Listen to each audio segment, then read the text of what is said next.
할렐루야. 11월 30일 수요일입니다. 오늘 본문은 전도서 2장 12절서부터 17절까지 말씀입니다. 내가 돌이켜 지혜와 망령됨과 어리석음을 보았나니 왕 뒤에 오는 자는 무슨 일을 행할까 이미 행한 지 오래전의 일일 뿐이니라. 내가 보니 지혜가 우매보다 뛰어남이 빛이 어둠보다 뛰어남 같도다. 지혜자는 그의 눈이 그의 머릿속에 있고 우매자는 어둠 속에 다니지만 그들 모두가 당하는 일이 모두 같으리라는 것을 나도 깨달아 알았도다. 내가 내 마음속으로 이르기를 우매자가 당한 것을 나도 당하리니 내가 지혜가 있었다 한들 내게 무슨 유익이 있으리로 하였더라. 이에 내가 내 마음속으로 이르기를 이것도 헛되도다 하였도다. 지혜자도 우매자와 함께 영원하도록 기억함을 얻지 못하나니 후일에는 모두 다 잊어버린 지 오래일 것임이라. 오호라 지혜자의 죽음이 우매자의 죽음과 일반이로다. 이러므로 내가 사는 것을 미워하였노니 이는 해 아래서 하는 일이 내게 괴로움이요 모두 다 헛되어 바람을 잡으려는 것이기 때문이로다. 아멘. 오늘 전도자는 지혜에 대한 전통적인 평가에 대해 긍정하면서도 지혜자와 우매자가 같은 운명을 맞이하는 것을 강조하며 세상에서 줄 수 있는 지혜의 한계를 오늘 본문을 통해 이야기를 하고 있습니다. 한 번뿐인 인생을 걸작으로 살기 위해서 그리스도인은 애착을 가지고 살아야 합니다. 자기 삶을 사랑하며 아름답게 사는 사람들을 많이 봤습니다. 그들의 특징은 미래를 준비하며 현실에 충성하는 것입니다. 과거 이야기만 하지 않습니다. 밤낮 왕년에 하는 사람 중에 쓰임받는 사람은 아무도 없습니다. 사람은 죽음으로부터 자유할 수가 없습니다. 많이 배운 사람이든 못 배운 사람이든 잘생긴 사람이든 못생긴 사람이든 서양 사람이든 동양 사람이든 이 세상에 있는 모든 사람들은 결국 다 죽습니다. 태어날 때는 순서가 있어도 죽을 때는 순서가 없다는 말이듯이 늙은 사람이 더 일찍 죽는다고 할 수도 없고 건강한 사람이 더 오래 산다고 장담할 수도 없습니다. 지혜의 왕으로 존경받던 솔로몬이 인생에 대해 공부하면서 내린 또 하나의 결론은 죽는 것은 순서에 따른 것이 아니더라. 지혜 있는 자나 없는 자나 다 똑같이 죽더라. 오늘 16절에 보면 그 부분을 정확하게 이야기를 하고 있습니다. 솔로몬은 어떻게 보면 사는 게 지겨웠던 것 같습니다. 17절의 말씀에 보니까 이러므로 내가 사는 것을 미워하였노니 이는 해 아래에서 하는 일이 내게 괴로움이요 모두 다 헛되어 바람을 잡으려는 것이기 때문이로다. 라고 이렇게 이야기를 합니다. 지겨워하는 표정이 역력합니다. 아마도 솔로몬이 한국 사람이었으면 이렇게 아마 쓰지 않았을까 생각합니다. 지겹다, 지겨워.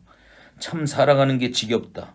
하지만 막상 죽는다라고 생각을 하니 죽음 이후에 대한 두려움이 있었던 것 같습니다. 참 묘합니다. 사는 거는 지겹고 죽자니 두렵습니다. 프랑스의 무신론자 볼테르는 나는 사는 것이 지겹다. 그러나 죽음은 더 두렵다라고 이야기를 합니다. 여기서 솔로몬은 죽음을 진지하게 생각하면서 삶이 이런 거구나 하고 진지하게 깨닫습니다. 이것이 전도서 2장의 후반의 핵심입니다. 죽음을 준비하는 사람이 자기 삶을 준비할 수 있습니다. 예수 믿는다라고 하는 것은 죽음부터 먼저 준비하는 삶입니다. 우리는 처음부터 죽음을 상정합니다. 죽으면 반드시 천국과 지옥이 있다. 죽음 뒤에는 하나님 앞에서 심판이 있다. 이 사실을 우리는 붙들고 살아갑니다. 이것을 음미해야 종말론적인 그러한 신앙을 반드시 가져야 비로소 가치 있는 인생을 살아갈 수가 있습니다. 솔로몬의 인생도 죽음을 생각하고 나서부터 달라지기 시작한 것 같습니다.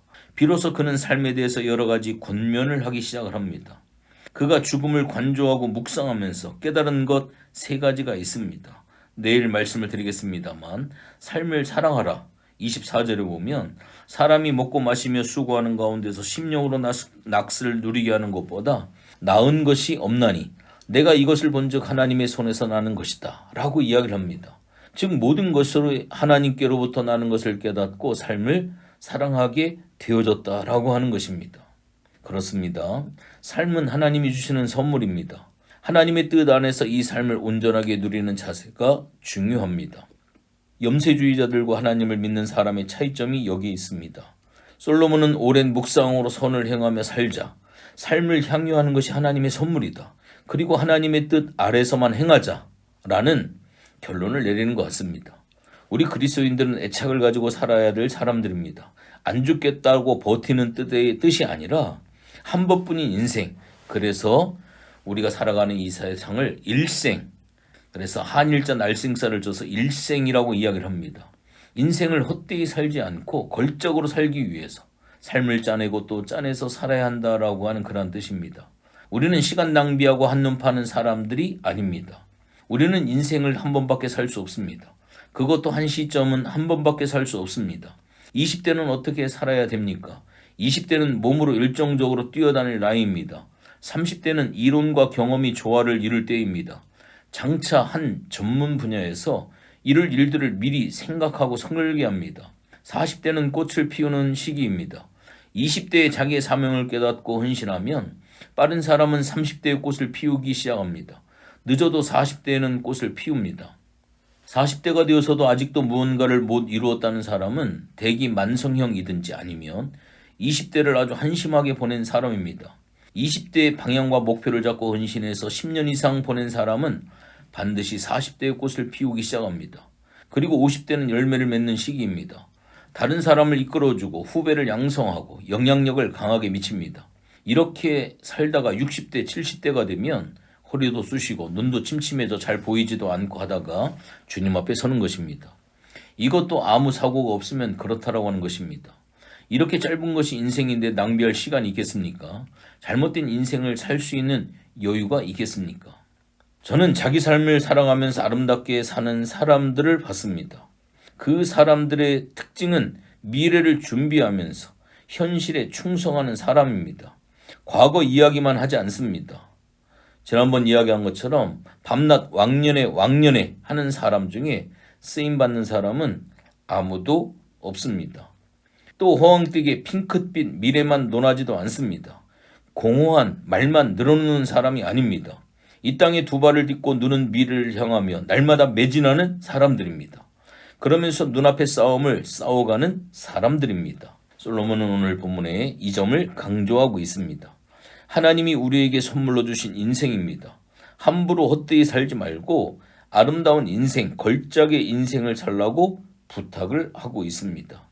다른 사람 기웃거리지 말고 우리에게 주신 귀한 사명을 아름답게 다듬어서 하나님께는 영광을 돌리고 또 많은 사람을 주께로 이끄는 사다리, 디딤돌과 같은 거룩한 인생이 되기를 소원합니다. 자기에게 주어진 사명을 감당하는 모습이 아름답고 아름답습니다. 반면에 하나님이 엄청나게 많은 은혜를 주시고 좋은 집안의 높은 학벌, 진기한 경험도 많이 쌓게 해주셨다라고 한다면 자기 잘난 척하다가 끝나는 인생이 되지 말고 정말 하나님 앞에 복된 인생으로 살아야지, 그렇지 않다면 가장 한심한 인생이 되어질 수가 있습니다. 가장 중요한 것은 하나님께 쓰임받는 것입니다.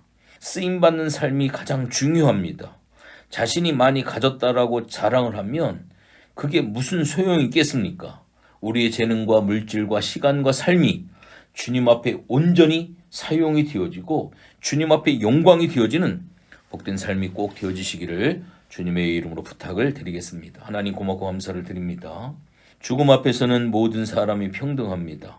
하나님 이 사실을 오늘 솔로몬이 이야기를 하고 있고요. 인간이 가지고 있는 수많은 지혜가 있지만 이 모든 것들도 한계가 있음을 우리들 속에 이야기를 하고 있습니다. 하나님, 우리의 인생을 돌이켜보게 하게 하시고 하나님 앞에서의 가장 가치 있는, 하나님께 쓰임받는 가장 중요한 삶이 무엇인지를 알게 하게 하시고 그렇게 살아가는 복된 인생이 되어줄 수 있도록 도와주시옵소서. 감사를 드리며 예수님의 이름으로 기도했습니다. 아멘.